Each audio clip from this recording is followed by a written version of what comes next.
High বন্ধু, তোমরা সবাই দেখো,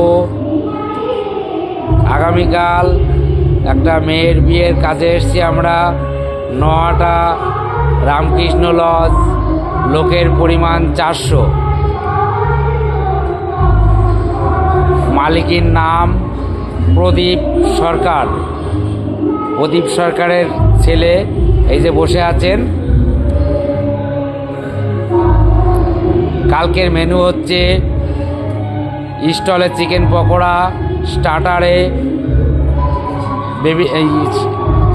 যাচ্ছে চিকেন ষাটে, বেবি নানপুরি চানা মশলা, লবণ লেবু সাদা ভাত, আলুর চিপস, মুড়ো ঘন্ট ডাল, কাতলা কালিয়া, স্যালাড, ফ্রাইড রাইস, চিকেন কষা।